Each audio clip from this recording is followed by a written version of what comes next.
Welcome everyone, back to the Porterverse Workbench. For this episode, we're going to be back to basics to focus on an official character from the Tom's universe, which was the strongest engine to ever live on Sodor, Murdoch, the Mighty Engine. So we'll start this episode by going to the backstory of the ever iconic 9F locomotive. Here we go.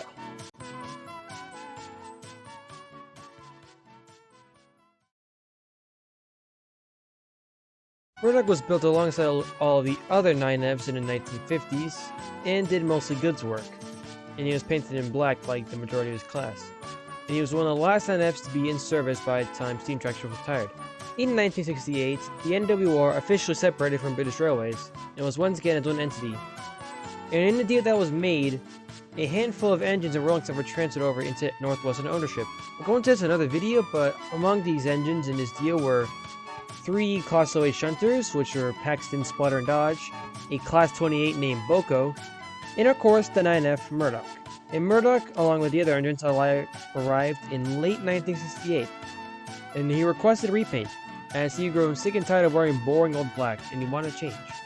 Like I said in the Low Rambling series, Murdoch was always a fan of Halloween and loved jack-o'-lanterns in particular, and he requested that he be repainted into an orange tone for his new livery, and the NWR agreed, and Murdoch was repainted into a palish orange livery with red lining.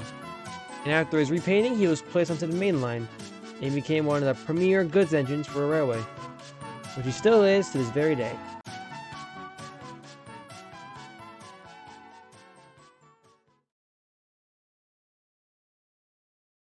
Now that we got the backstory down, all that remains is the model itself. Murdoch was made using a Hornby 9F that was repainted into its iconic colors. This is a tender-driven model, but it does work all the same to me. It does run, which I'm happy. Not much of a super technical guy when it comes to models. I'm just like, if it runs, cool. The painting process was very simple, like all the other models for the most part. Coat of primer, a few coats of orange paint, this being a custom mix this time. Then came the lining, the detailing, and then the clear coating. And like the majority of my other models, Murdoch has a tug-styled megaphone on its front cab window. There was a 3D print that was scaled down to fit the window. And after all that was applied to the model, he was pretty much complete.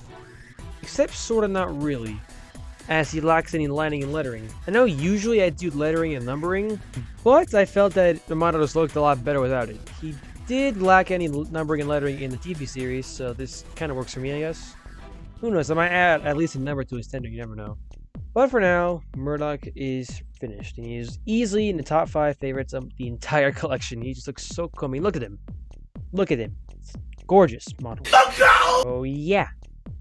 That is Murdoch, the iconic 9F. Definitely adds a bit of color variety to the collection, wouldn't you say? I am very proud of this model. He's easily one of my favorites in the collection, as I've already said. This looks so nice, you know? Look at him. He's just all unified and well assembled, you know? Thank you all very much for watching this episode of the Porterverse Workbench, and I will see you all in the next one.